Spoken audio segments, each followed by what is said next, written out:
I would like to introduce tonight's presenter, Annie Franck, class of 2020 undergraduate and 2021 with her MBA. She is the founder and co-owner of Sensei's Care. In 2021, she started her own skincare line, merchandising natural handmade hair and skincare. And at the end of 2021, she graduated with her master's and is currently pursuing her journey as a small business owner to a luxury skin brand.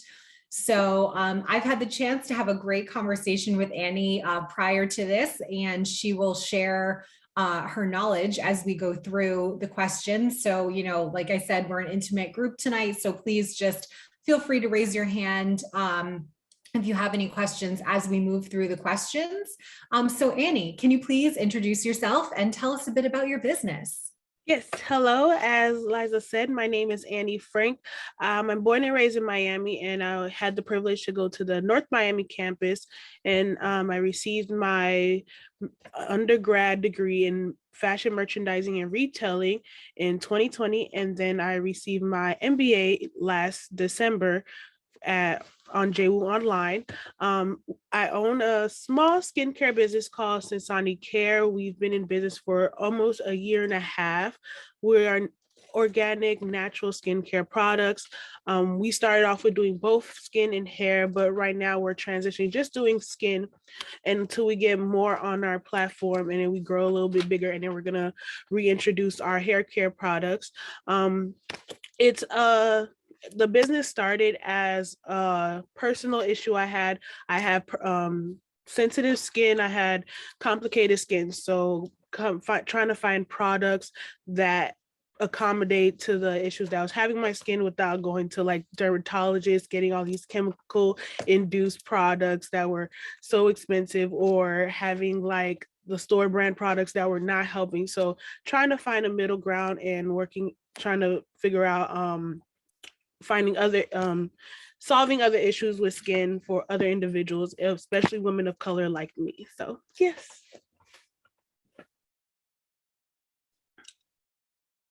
Oh, Liza, you're I'm muted. There we go.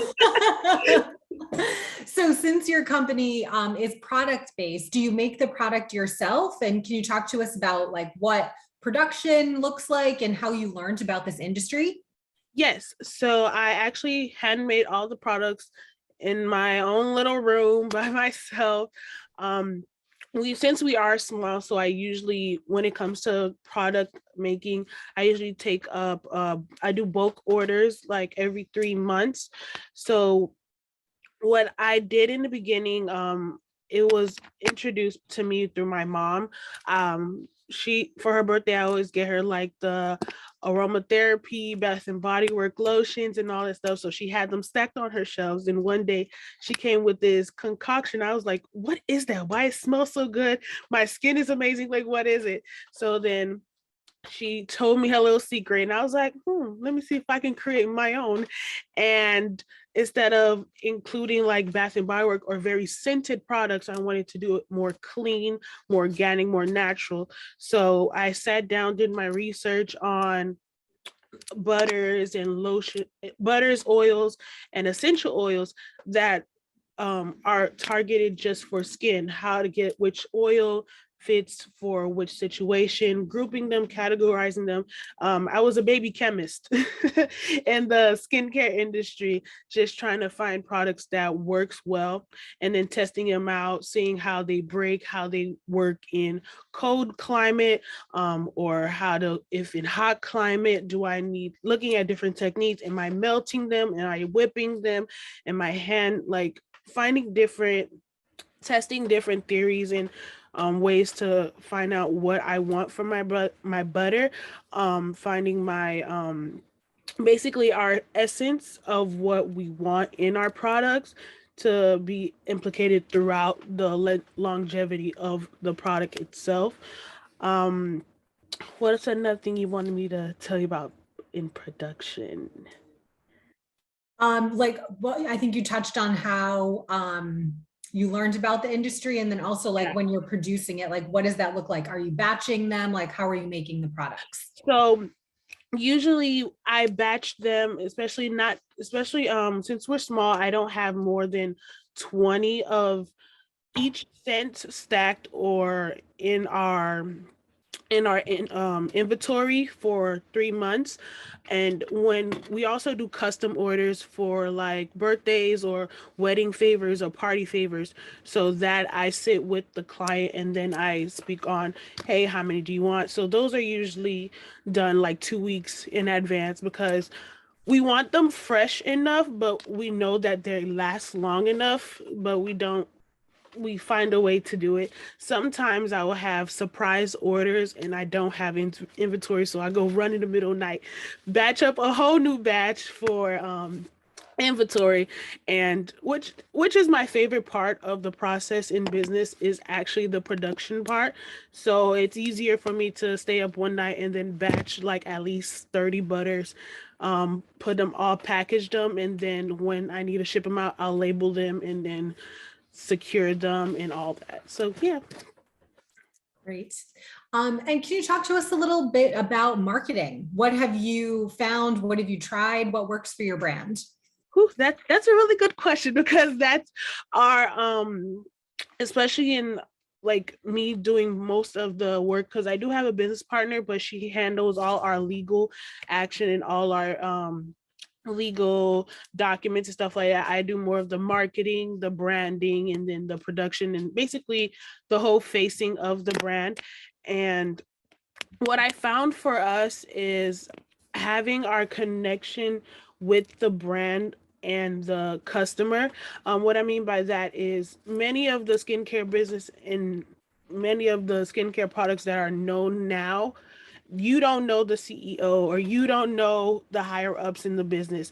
And especially being a small brand, you have to at least have that connection, especially when our mission and our target and the audience we want is who have personal issues similar to me. So I can have that relatable and client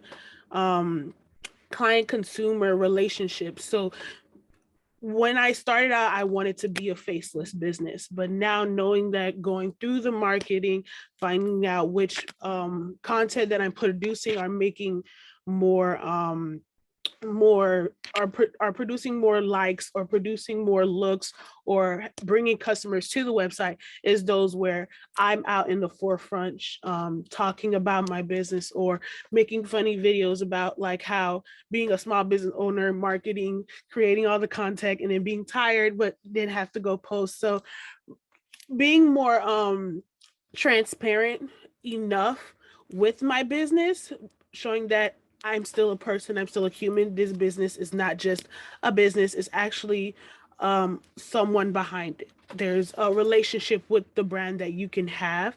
And that's what we want with the brand, even though we're small, starting off with skincare. But when we grow, our vision is to have that more in contact relationship with our individuals in the brand. So coming to marketing, even having time to sit down and have conversation with Pinterest marketing team, with Instagram, for small business, Instagram, what are those individuals called? They're like marketing analysis for small business owners. And then having that conversation with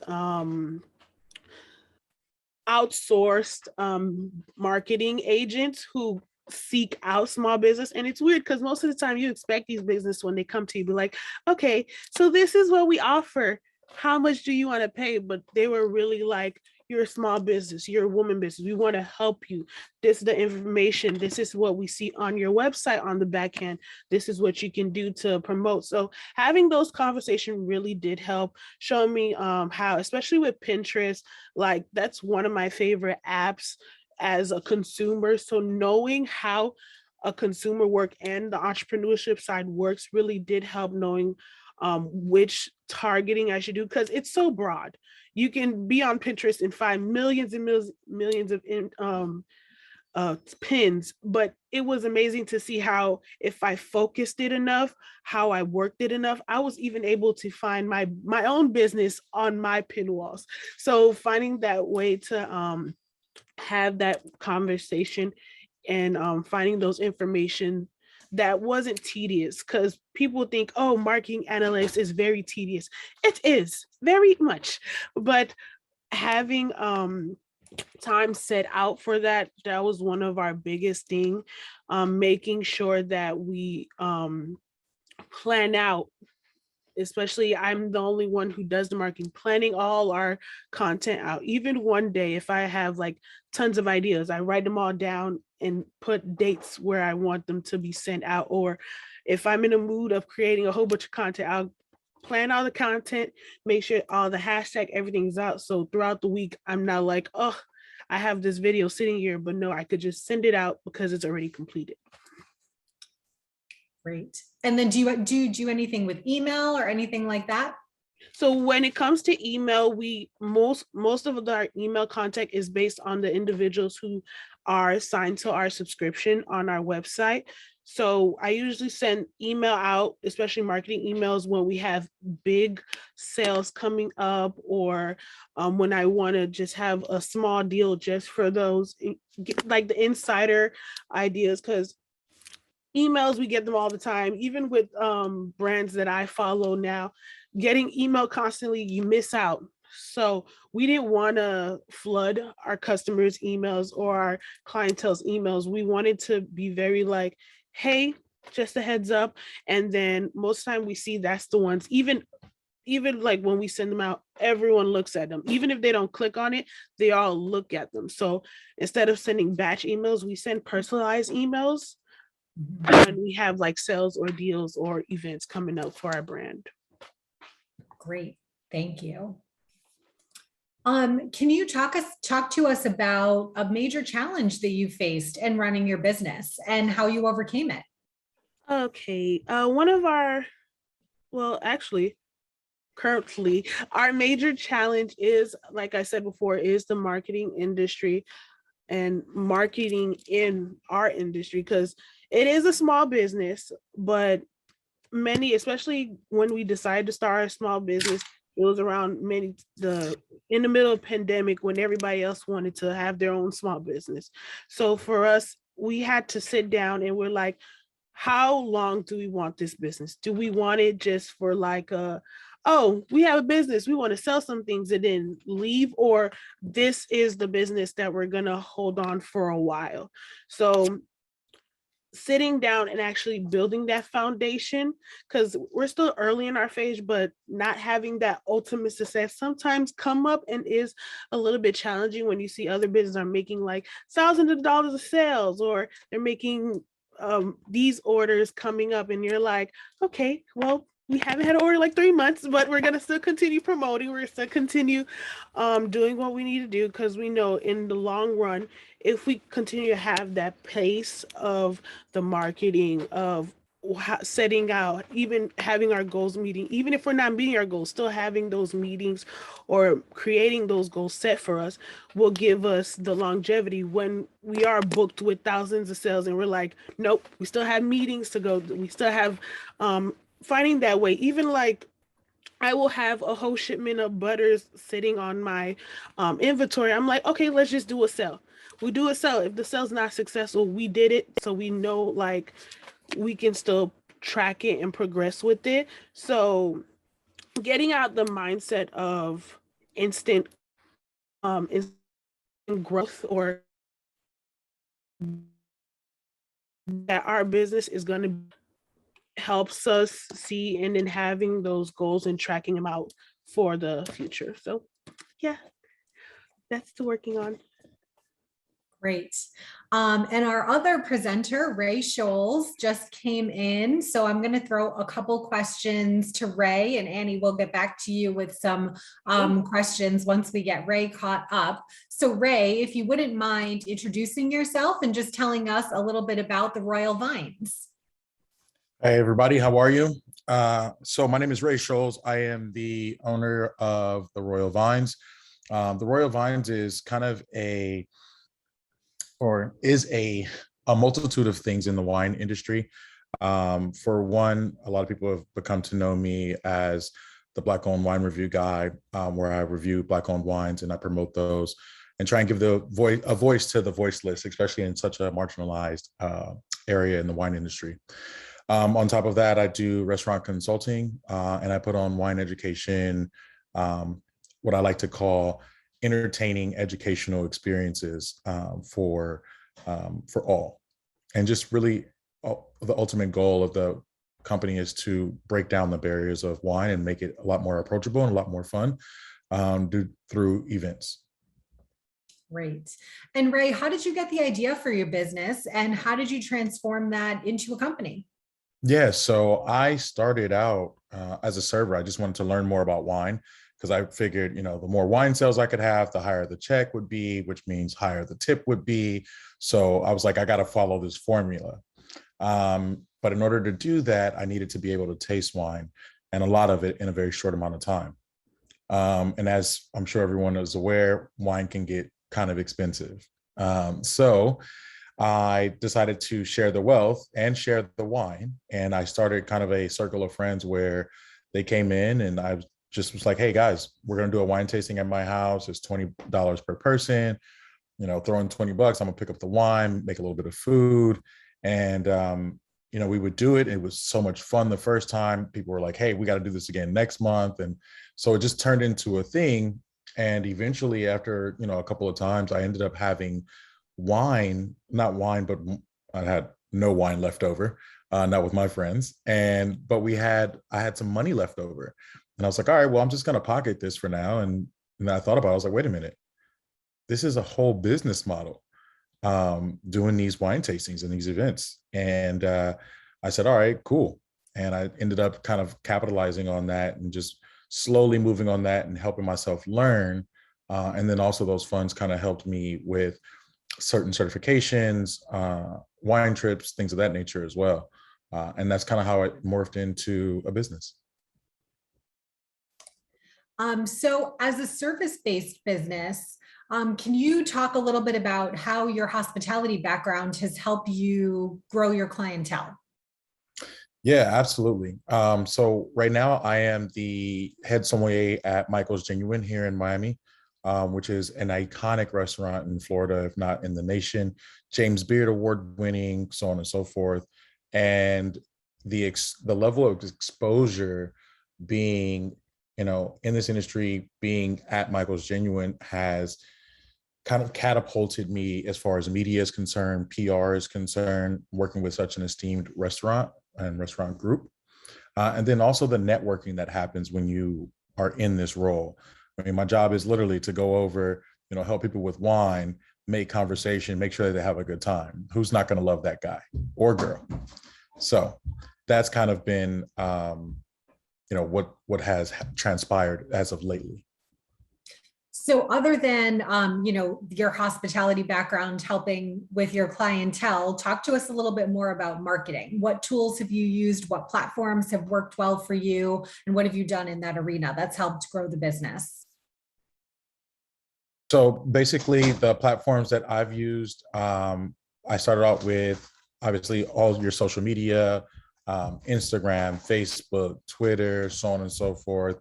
I even jumped on to YouTube, as I said before, doing the Black-owned wine review, and then also doing educational videos that involve a little bit of pop culture, which is really fun as well. Great. So now this question I will pose to both of you. Ray, you touched on this a moment ago, but representation is so important. Can you touch on the diversity or lack thereof in your industries and how you feel you're making an impact in that area? Yeah, so I remember my first conference. I had moved to Houston. I was just a little infant in the wine world, if you will. And basically what I ended up doing is going to this conference in Houston. And it was one guy that I knew in Houston that was Black and in the wine industry. And I go to this conference and it's just me and him. And I'm like, all right, well, that's it. And then I meet a really famous guy from the documentary that a lot of people have seen called Psalm. His name is Dylan Proctor. I meet this guy who's super cool, dresses really snazzy, very hip, and everyone loved him and knew who he was. And I'm like, okay, there's three of us. All right. And then in a conference of thousands of people, there were three people of color. And rather than feel inferior or feel like I didn't belong, which I did have that feeling too, I kind of wanted to champion that advantage of sticking out like a sore thumb. So instead of, I hate to use this term, but victim, you know, this being a victim or anything like that, it was more of like, you know what, this is actually advantageous for me because they're going to know the big tall black guy in the corner of the room over here. It's going to be very easy to find me. It's going to be very easy to remember my name rather than be amongst a lot of people that look similar. So that is one thing. And then, oops, sorry. And then on the other hand, you also have the fact that one thing that I kind of try to do with the Black owned wine review is promote those Black owned wines that I think are really fantastic because they represent a less than 1% of the entire wineries that are here in the States. Great. And Annie, do you have anything to add to that? Yeah. So for the industry itself, it's crazy because a lot of the big skincare brands you know about are not the, it's only a handful that are Black owned, but many, when I was seeing in like doing my research in our business, a lot of the small skincare business are Black owned. And I'm like, I want to change that. So especially when it comes to like the products that are being used, a lot of the ingredients are being used. Most of them are fragrant based or water based, and they're not doing justice to the melanated skin or skin with higher pigment. And I was like, I want to be in that vegan skincare luxury brand industry. But most of the time, if you want a vegan product, it's very expensive, but little content. And I'm like, when I deciding what luxury is, most of the time luxury is our European brands. But I'm like, it's not about the money amount, it's more about the quality. How can I have that quality and that luxury look, and being a Black woman in that industry to set off what we're seeing now? Most of our because in like as a consumer, you don't see, oh, this is a very expensive product. Why is it so expensive? Or seeing, oh, this product don't cost much. Why does it not cost much? Because it's easier to be cheaper with ingredients or manipulate ingredients to factor out pricing. And doing it myself, like I didn't want to cheat myself out of my labor and give an affordable product, but then nothing's coming back to me because everything's going back to the business. So finding that balance where as a consumer and as a business person, where can I have that happy medium where everyone, like knowing that I'm not going to be able to please everyone, but where everyone can benefit from this experience of luxury without breaking your pocket. Thanks. So Ray, we were asking Annie this question when you popped in, but can you tell us about one major challenge that you faced in running your business and how you overcame it? Yeah, so the one thing that I would say that I faced personally a lot of the times has been more on the side of consistency and fear. Fear of the unknown, fear of, well, if I set this price, are people going to be, receptive to that? And, with the consistency part, your life when you're in the hospitality industry is just so different on a daily basis that you kind of don't know what's going to happen the next day. And so that kind of provides the groundwork of having that inconsistency. Now, what I've done to kind of combat that is I set lists every day. Every day there's a to-do list, and I keep it, on a weekly basis. This is what needs to happen on Mondays or Tuesdays or Wednesdays and so on and so forth, and start creating those systems. So that way we can go ahead and that way I can go ahead and stay a little bit more consistent with what needs to be done. Great. And I will pose this question to both of you. What advice do you have for others trying to start their own ventures? Okay, I'll go first. Remember that not everyone's lane or everyone's journey is the same. That's what really I struggled with, especially as a small business owner. Seeing like being attracted to what I see on Instagram, or oh, someone started a business, let me do the same, or oh, someone's someone business plan or business idea is this, let me follow it, knowing that my path is not the same as theirs. I probably will have to take the 5-year plan, and then people like, oh my God, look at this overnight success. And then I'm gonna be the first one up there, like, there was nothing overnight about this. So understanding that, taking the small steps, but always showing up for your business. Every day or every other day or every other week, I do get the doubt of, am I really supposed to do this business? Like, maybe this is not it for me, but understanding that I received a vision on what our business is supposed to be. And if I have that vision, then I can always go back and look at it or go read it, because I make sure I wrote it down to see what we're gonna become. So I can always remind myself that, okay, right now it may not look like how we want it to be, but if we're still gonna have faith in this business and ourselves, we still have to show up. Even when there's only 10 people looking at my videos, I'm gonna show up like there's 1,000 people looking at my videos. So always showing up for your business, because they always say it, it's always cliche that, oh, friends and family, they may not be, it might be strangers who are going to support your business, but honestly, you have to be the first one to show up for your business. You have to be the first one to support it. I buy my butters, like, I go on the website like a regular customer and go buy my butters. And then everybody be like, oh, can I get one? Nope. You go on the website just like the owner and buy your butters. I always show up for my business, even I don't know how big or small we're going to grow, but always showing up for your business regardless.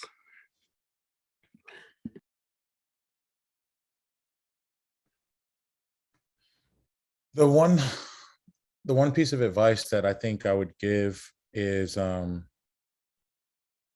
you have to start somewhere. Like, that's really important. Like, you got to start. You can't reach the finish line if you never start the race, you know. And you're gonna stumble. You're supposed to. And I think another thing to kind of like piggyback on that is also, I think as humans, we tend to compare ourselves to others, right?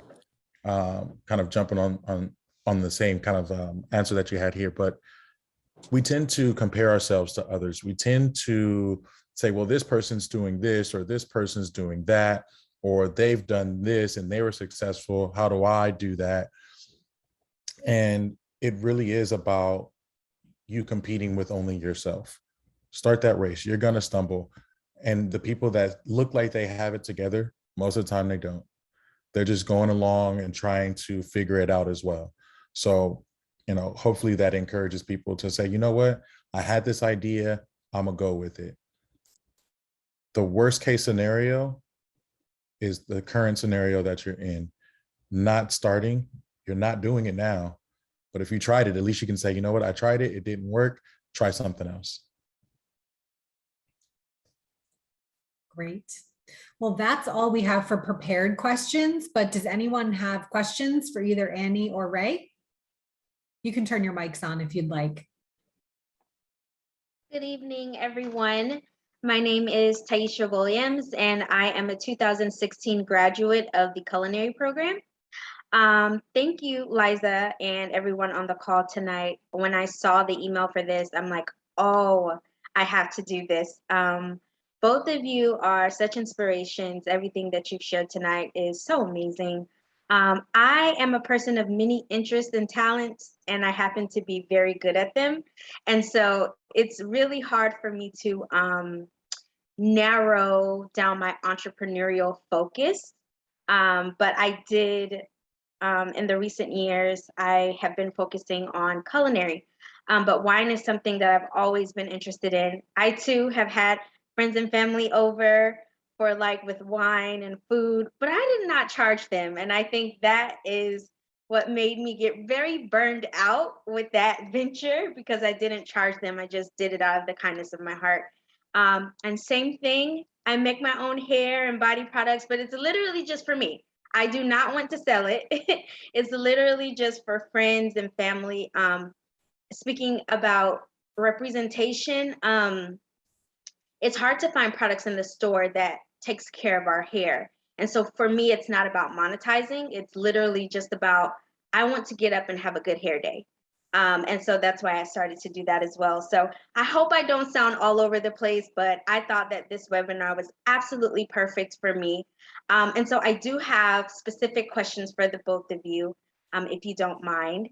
So Amy, I will start with you. You talked about doing research for the types of butters to use that are good for melanated skin. And I've been down that road as well. What I am struggling with is preservatives. So you want to keep the product as natural and clean as possible. But if you do use water-based stuff, like let's say aloe, or gosh, what's another one? Or if you're using something like oatmeal, like a grain, and you don't use it within a couple of days, it could actually have an adverse effect on the skin and the scalp.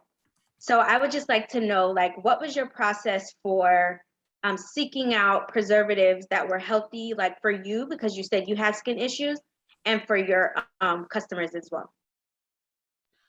Oh, that's such a so for us, what we did was, in the beginning, I decided I wasn't going to use no water base, because I know water base is going to have me seek out for preservatives and stuff like that. So in our earlier stages, I stayed away from it, but I knew later on down the line, I did want to create a lotion. I did want to create gels, or I wanted to create shampoos and soaps of that sort. So what I decided doing, I started, even if you don't go searching like specific, you can even go look at vegan brands that has vegan products and vegan preserves, because they do have cleaner preserves, but some of them, like, it depends on what you mix, because it can be a vegan preservatives, but then once you mix it with something else, it creates that chemical reaction, and then that's when it becomes harmful. So like I said, becoming that little chemist in your home and testing out stuff and figure out which work well together. With the butters and stuff, what I did, like with the butters, essential oils, I all list everything, all the known butters that we all know and stuff like that. And then looking at their benefits, looking at all the things that it benefits, and then seeing what has common benefits. So then those with common benefits, I usually just group them together. And then I saw how I was able to maximize that one benefit. Because one can say, oh, it moisturizes, it gives shine, or it holds in that moisture. And then I go find something else, an oil that also holds in moisture.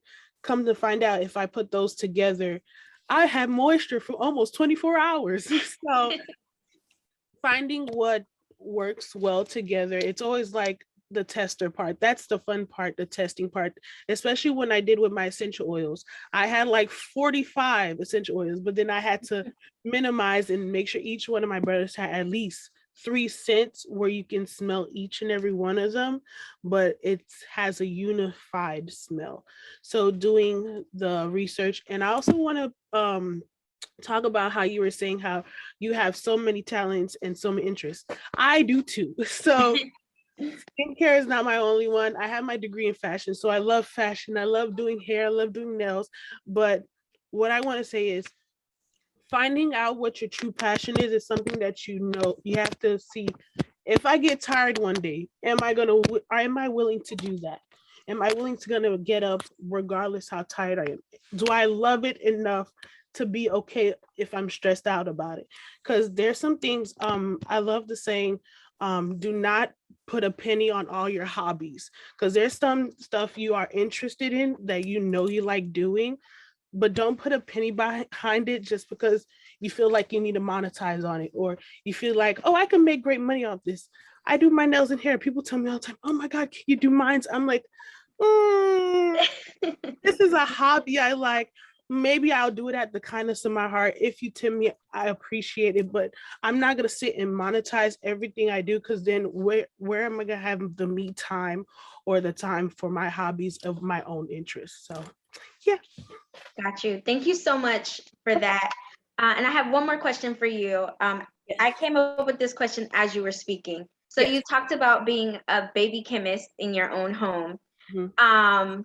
Yeah, I've done that before on Amazon, and it's so expensive. Like essential oils and exotic butters are so expensive. So do you, as someone who's just, it's a hobby, I don't want to monetize it. Do you think that Amazon is a good source, or are there other sources of kind of getting those materials? So for us, we've used Amazon in our last 2-3 years because we're small. So most of the stuff I had to pocket out of my own business. So a part of that research is looking for brands that I can get a big bulk for my pricing. So when I tell you the math and the chemistry that I did for this business is ridiculous, knowing that science is not my strong suit. Yeah. But also doing that research, there are companies out there you can get the big bulk, or for like $60 you could get like over 200 pounds. But knowing for us, we know how our materials run, and we don't want products sitting because of our inventory, because we know we're not mass producing as we want to. So Amazon is our route into getting our products. Like, I do have a relationship with one of the butter companies. They'll tell me, hey, we have a sale on this one. I'm like, I'm coming. Or tell me, just having that, I build a relationship with one of Amazon brands, because I bought for them so frequently. I'm like, hey, I really love your products. Can you just let me know when you have a deal on it, or when you have a new butter coming out, or just give me the research behind this product, because some of them say, okay, it's an African shea butter, but it's coming from China. So I'm like, Right. oh. So yeah, doing my research, even on Amazon, if I could find the brand and then I can go search them up, I usually do that. But yeah, having I built some relationship with brands, especially with packaging. Me and USPS emails on deck. So building my relationships with brands that I know I can contact, even small business bulk companies that do bulk orders of butters or oils. I try to reach out to them and see like, hey, let's connection. So I try to do that, but most of our stuff do come from Amazon. So yeah. Gotcha. Thank you so much. You're fantastic. I appreciate it. Thank you.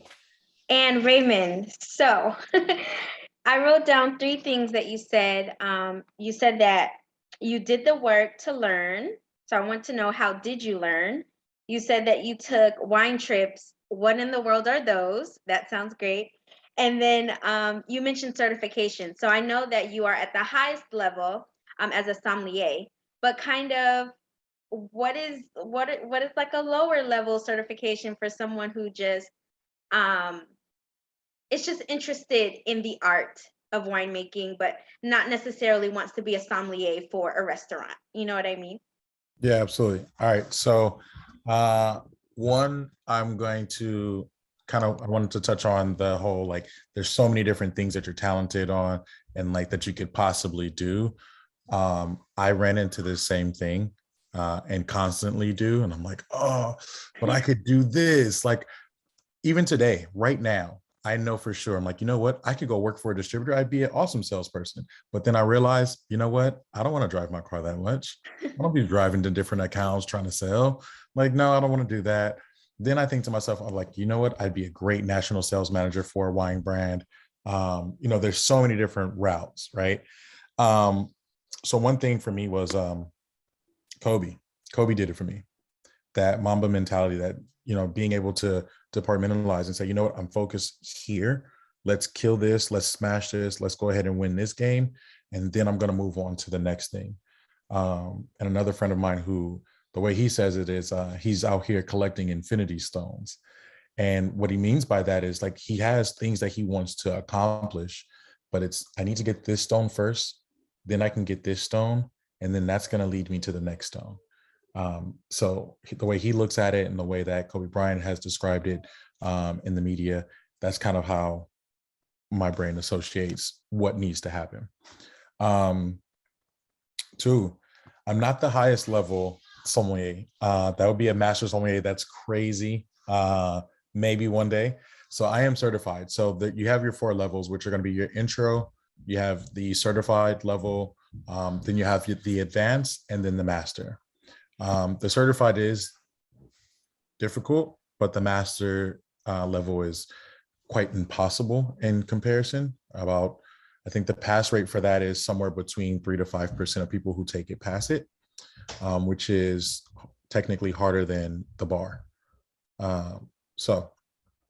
But to get to your question about learning, I actually started learning about wine in 2 different scenarios. One, I started learning because I wanted to read, I started reading about wine. And then the second part that I spoke about earlier was more of the practical way of learning about wine, which would be kind of the tasting. So the theory part, I started reading because I went to interview for a restaurant and they basically told me that I wasn't good enough. I didn't have any fine dining experience. So, and I really wanted to work for this company. Even everyone at school at the time, well, when I was in school, all of my projects and, you know, all the papers and essays and things of that nature were on this parent company. And, you know, they actually started calling me Mr. that particular company. They'll go unnamed. But I started reading. And all I did was I actually went to Brian Connors, who was one of our professors at the North Miami campus. And I was like, listen, I want to be a somm. Like, I want to learn everything I can about wine. And he gave me a stack of books and was like, read this one. It was Kevin Zerali, Window on the World, which was a restaurant in the Twin Towers at their top floor. And he was their sommelier and wine educator. I read that book like 3 times, went in for an interview at a different location for the same restaurant group. And I got hired the same day. Like, it was night and day. I sit down, the first manager's like, hey, how's your wine knowledge on a scale from 1 to 10? And I said 3. He looked at me like I had a head growing out the side of my neck. And he was like, excuse me? And I was like, well, you have to realize that the world of wine is just so vast. There's no way that anyone on this planet could ever be close to a 10. Like, things are always changing. It's always evolving. I mean, Italy alone, they're changing their laws every year. So he was like, that's the most intelligent answer I've ever heard in my life. And he was just like, all right, we talked a little bit about being newly married and just connected personally. And then he moved me on to the next manager. The next manager was really easy. He just talked a lot. You just had to nod and agree and be like, oh yeah, you know, one of those things. And I still talk to all of these people to this day. And then he says, you know what, I really like you. And I was like, you don't know nothing about me because you talk the whole time, but okay. And so he was like, you know, do you have time to talk to the GM? And I was like, yeah, sure. Spoke to the GM. They hired me the same day. Once I went into my training, I realized the struggle between learning theoretically, but then having that practicality of actually tasting and knowing what the wine tastes like and being able to explain it. And that's why I started doing this whole group thing with tasting the wines. And the first thing I did was Pinot Noir. Pinot Noirs from all over the world. And, you know, I remember distinctively, I was walking past a table of maybe a couple days, maybe a week after I had did this tasting with my friends. And I walked past the table and I smelled something so familiar. I said, oh, wow, that smells like Pinot Noir. So I'd back up, go back to the table. I was like, you know, can I ask you, do you happen to be drinking Pinot Noir? They're like, oh, we are drinking Pinot Noir. I was like, that's wonderful. Continue to enjoy. If there's anything you need, let me know. I walked around that corner. I'm like, oh my gosh, I did it. Oh my gosh, I can smell Pinot Noir. And that's where I really that's where I really got bit. Like the wine bug just bit me. And I was just like, okay, I'm a little addicted to this now. Gotcha. Thank you so much. Did I answer all your questions? I think that you did. I Okay, was so rapid. what was your process of getting certified? Like, where do you even go? Yeah, so once I started going to these conferences and well, no, even before then. So when I was working for this company, they had a master sommelier who took care of their the wine list for all the locations. And I was like, a master sommelier. I'm like, all right, cool. What's this about?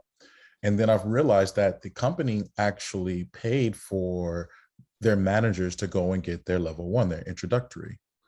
And I said, oh, perfect. I can learn more and I can work towards a certification. Why not?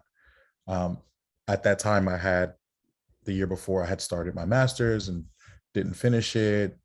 My wife had gotten pregnant, so I dropped out and said, you know what? School really wasn't my thing anyways, but the certification, that's different. So I ended up going along with that and making that happen. And there's a couple of different organizations out there that kind of govern their certifications. One right now that I'm going through is the Wine and Spirits Education Trust. I'm doing their level 3 or studying for their level 3 right now. And then being certified as a sommelier, I went through the Court of Master Sommeliers, which started in the UK. And then it was brought over here. A chapter was brought over to the Americas. They are probably the most renowned and I guess well-known entities that certify people in this industry, especially in the service industry. And a lot of people will say that, and it's up for debate, but a lot of people will say that, you're not a SOM until you get certified with the court. But that's that. It's the Court of Master Sommeliers. Yeah. Okay, gotcha. And last question, I promise. The name of the book, I didn't get it. Yeah, that you said you read. Yeah. So the book that I read was Windows on the World. It's a super easy read. There's a ton of information. And then I liked the fact that there were tons of illustration. Like, I love pictures. I think pictures speak 1,000 words, if not more. And to be able to see something is so different than reading it, right? And being able to combine the two.